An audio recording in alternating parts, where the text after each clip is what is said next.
요실금이 되게 사실은 좀 기분 나쁘고 어디 가서 얘기하기 되게 좀 창피하기도 하고 좀 이렇게 자존심 상하는 그런 증상이기도 하거든요. 안녕하세요. 쉿하나 윤하나입니다. 선생님, 오늘은 요실금에 대해서 얘기해 볼 건데요. 네. 저는 솔직히 요실금이 나이에 대한 그렇게 전유물처럼 이렇게 따라다니는 거라고 음, 생각했거든요. 근데 사례를 찾아보니까 요즘 젊은 여성들한테 많이 나타나더라고요. 일단 요실금이라는 거가 무슨 뜻인지부터 말씀드릴게요. 요실금은 내 의지와는 상관없이 소변이 새는 걸 말하는 거예요.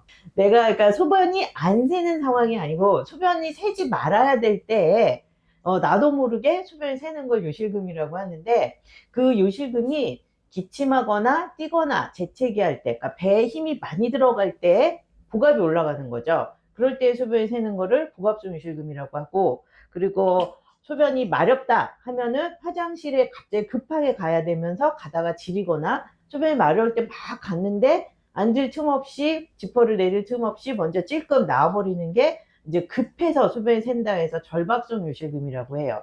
그러니까 이 두 가지, 복압성 요실금, 절박성 요실금, 이 두 가지가 가장 흔한데, 복압성 요실금은 나이가 많으신 분들한테 더 흔하게 생기고, 절박성 요실금도 나이가 많으신 분들한테 더 많이 생기기는 하는데, 젊은 여성분들도 방광이 불안정하거나 예민하면 이런 절박성 요실금이 생길 수 있거든요. 그러니까 이제 나이가 들면 확률적으로 요실금을 경험할 확률이 더 많은데, 어떤 종류의 요실금이 생기느냐는 그 사람의 이제 그 평상시에 건강 상태, 뭐 아기를 낳았느냐 안 낳았느냐, 폐경을 했느냐 안 했느냐, 이런 것도 관련이 있고, 젊은 여성이라고 복압성 요실금이 절대 안 생기는 것도 아니고, 나이가 들으신 분들이 복압성 요실금만 있는 것도 아니에요. 그래서 되게 복잡한 좀 발병 상황이라고 보시면 돼요. 출산이랑 이렇게 연관성이 있어요? 요실금은 복압성 요실금, 기침하거나 뛰거나 재채기할 때 소변이 새는 복압성 요실금은 거의 50% 이상이 출산하고 관련이 있어요. 왜냐하면 방광을 받쳐주고 있는 근육이 이제 임신 출산으로 되게 막 늘어나거든요. 특히 이제 자연분만을 하면은 그 분만 과정 중에 자연분만을 하면서 애가 너무 크면, 제가 항상 주장을 하는 게 작게 나와서 크게 키우라는 건데, 애가 막 3.5kg, 4kg 이상 크면 엄마의 골반은 작은데 애가 크게 나오면서 이 골반 쪽에 있는 근육들하고 신경이 일시적으로 이제 마비가 오거나 손상을 입거든요. 확 찢어지거나. 다 회복은 되지만 그게 100%다 회복이 안 되면서 또 이 근육 이완이 생기고 신경 손상이 생기면서 근육이 좀 힘이 빠져서 널널해지고, 이런 상황이 되면 복압성 요실금이 훨씬 더 잘 생겨요. 그래서 출산을 한 경력이 없는 분들보다 출산한 경험이 있는 분들이 요실금이 생길 가능성이 더 많고, 대부분의 여성들이 아기 낳고 난 다음에 요실금이 생기는 거를 경험을 하시게 되죠. 근데 또 어떤 사례를 찾아보니까는 과민성 방광 증후군 진단을 받았는데 네네네. 그것도 요실금이랑 이렇게 관계가 있더라고요. 관계 있어요.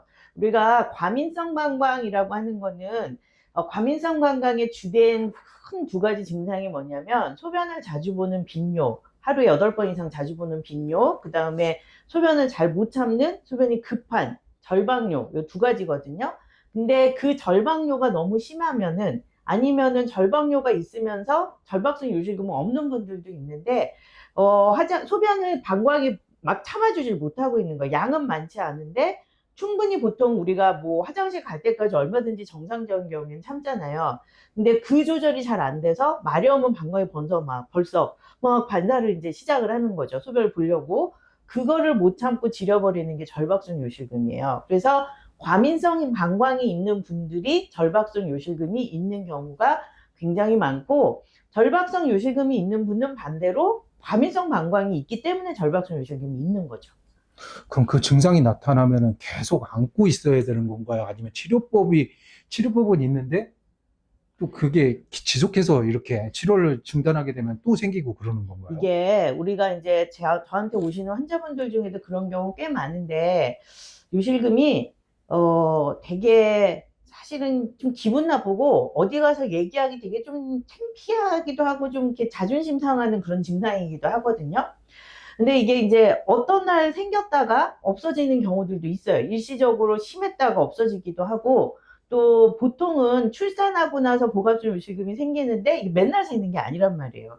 뭐 세게 기침하거나 재채기할 때만 새고 평상시는 뭐 헐쩡한 분들도 있기 때문에 아 이거 내가 치료해야 되나 막 그런 생각을 하시다가 그냥 시간 지내버리는 경우들도 많은데, 문제는 복합성 요실금도 그렇고 절박성 요실금도 그렇고 이 두 개가 섞여 있는 혼합성 요실금도 있거든요. 그 짬뽕된 요실금도 그렇고 생기면 절대 저절로 좋아지지 않아요. 이거는 우리 몸의 뼈드락자하고는 전혀 다른 거예요. 일단 생기면 점점 조금씩 이제 나이가 들면서 이제 조직의 이 탄력도 떨어지고 조직의 안정성도 떨어지고 몸에 이제 또 다른 변화들이 생기기 때문에 천천히 나빠지다가 어느 순간 딱 우리가 왜 양동이에 물이 똑똑똑똑똑똑 떨어지는데 어느 순간까지는 큰 차이 없이 그 안에 다 찰 수 있지만 찰랑찰랑 그 마지막 순간에 이제 거기서 넘어가면 거기서부터 이제 넘치잖아요. 그러니까 그런 순간이 오면 증상이 굉장히 심해지고 일상생활에 불편해지고 더 빈번하게 증상을 느끼게 되고 그렇기 때문에 그때까지 기다리지 마시고 사실은 내가 불편한 증상이 있으면 그게 그 잠깐 뭐 하루 이틀 그러다 마는 게 아니라 꾸준하게 몇 주 이상 몇 달 이상 나를 괴롭히면 병원에 가셔서 진단을 받아보고 치료를 하셔야 돼요.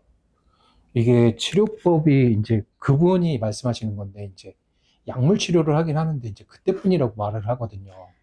아, 자, 그러면 우리가 현대의학의 한계를 또 얘기를 해야 되는데, 일단 기본적으로 우리가 알고 있어야 될 거는 복합성 요실금이든 절박성 요실금이든 두 개가 섞여 있든 이 요실금이라는 거는 기능의 문제인 거예요. 이게 암이 아니잖아요. 그러니까 방광에 암이 생겼으면은 암 조직을 떼든지 그게 이제 더 번졌으면 방광을 떼죠. 그러니까 우리가 암 치료는 제거를 하고 재발을 방지하는 방식의 치료를 하기 때문에 완치도 바랄 수 있고 떼고 그냥 끝난 다음에 계속 지켜보기만 하면 되는 경우들도 있어요. 근데 요실금은 장기는 그대로 두고 걔를 원래 하던 기능으로 회복을 시켜줘야 되는 거예요.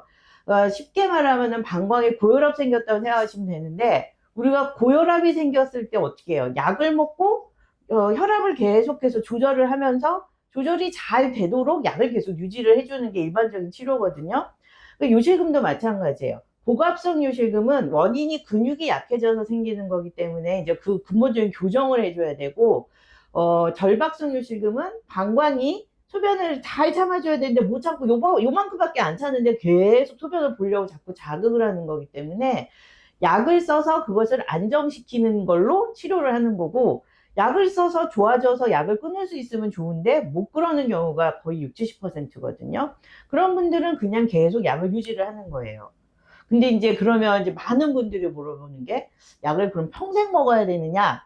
사실은 그건 답은 없는데 일찍 치료할수록 혈압도 어떤 분들은 약을 먹고 괜찮으면은 끊는 사람들도 있잖아요. 끊을 수 있는 경우들도. 그런 분들은 굉장히 많은 본인의 노력과 식단 조절과 생활습관 교정과 뭐 이런 것들이 같이 다 병합이 됐을 때 가능한 거죠.